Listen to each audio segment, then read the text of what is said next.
मेरे घर के पास एक बहुत पुराना पार्क है जिसके बारे में ये माना जाता है कि यहाँ जिन्नात का एक खानदान अपने बच्चों समेत आबाद है।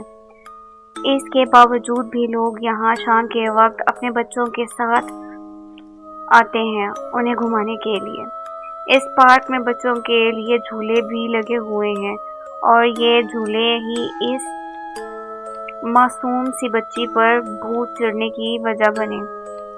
रिदा एक बहुत प्यारी छोटी सी बच्ची थी। शाम के वक्त इसके अम्मी अबू इसे पार्क में झूला झुलाने के लिए लेकर आए थे। इस पार्क में एक बरसों पुराना दरख्त था जो कि इस पार्क के बिल्कुल सेंटर में था। ये दरख्त इतना बड़ा था कि इसका साया आधे पार्क को ढक देता था। लोग ज्यादातर इस दरख्त से दूर रहते थे क्योंकि उनका मानना यह था जिन्नात का खानदान यहाँ आबाद है, वो इसी दरख्त पे रहते हैं। रिदा के पेरेंट्स इस इलाके में अभी कुछ टाइम पहले ही शिफ्ट हुए थे, इसलिए उन्हें ये सब पता नहीं था। इस दरख्त पर एक झूला भी था जो हमेशा खाली रहता था और कोई इसके पास नहीं जाता था क्योंकि लोगों के कहना था कि रात को 2 बजे के बाद यहाँ झूला अपने आप झूलता रहता है और बच्चों के खेलने की आवाजें आती हैं। कुछ लोगों ने तो यहाँ तक के ज़ाहिरी तौर पर बच्चों को यहाँ पर खेलते हुए देखा। एक बार रिदा अपने पेरेंट्स से पार्क में जाने की जिद करने लगी।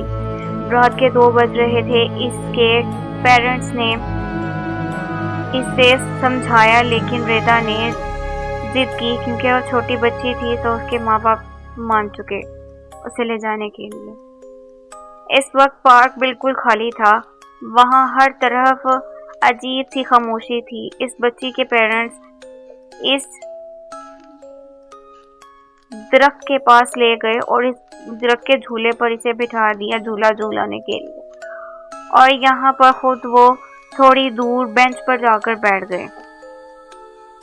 रिदा की मदर ने उसकी तरफ देखा तो उन्हें एक बच्ची सफेद कपड़ों में दिखाई दी जो रिदा के पीछे खड़ी थी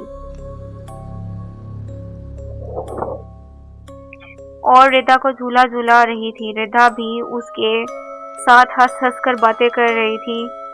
उसकी मदर को तशवीश हुई कि वो उठकर झूले की तरफ भागने लगी। उनके जहन में बस एक ही ख्याल था कि रात को 2 बजे पार्क में कोई नहीं होता तो ये छोटी बच्ची यहाँ पर कैसे आई। रिदा की मदर थोड़ा करीब ही पहुंची थी कि वो बच्ची दरख्त के पीछे चली गई और जब वो वहां पहुंची तो उन्होंने दरख्त के पीछे जाकर देखा तो वो बच्ची वहां से गायब हो चुकी थी। रिदा की मदर ने उसे फौरन झूले से उठाया और भागने लगी और भागते भागते अपने हस्बैंड के पास पहुंची। उसके खौफ से जर्द हुआ चेहरा देखा तो उसके हस्बैंड ने वजह पूछी तो उन्होंने सारी बात बताई। वो लोग बहुत परेशान हुए और फौरन वहां से अपने घर चले गए। कुछ दिन बाद रिदा के कमरे से हंसने की और बच्चों के साथ खेलने की आवाजें आने लगी और रिदा के पेरेंट्स ने कई बार उसे अकेले किसी से बातें करते हुए देखा लेकिन उन्हें वहां कोई नजर नहीं आता। रिदा से पूछा तो उसने एक ही जवाब दिया कि मेरी नई दोस्त है। उसके पेरेंट्स अब बहुत परेशान होने लगे। उन्होंने एक भूत उतारने वाले बाबा को बुलाया। उन्होंने बताया कि उसे पार्क से भूत चढ़ गया है। अब वो सारी जिंदगी इसके साथ रहेगा, इसका पीछा नहीं छोड़ेगा। रिदा के पेरेंट्स ने बहुत कोशिश की वो ठीक हो जाए और किसी तरह इस असेब से बच जाए। वो इससे हर पीर बाबा के पास लेकर जाते। आज रीता 12 साल की हो गई है और इस बात को 6 साल गुजर चुके हैं, लेकिन आज भी रीता अपने आप से बातें करती है और हवाओं से बातें करती है और उसके रूम से बच्चों के साथ हंसने की और खेलने की आवाज़ें भी आती हैं और हमेशा आवाज़ें रात के 2 बजे के बाद ही आती हैं।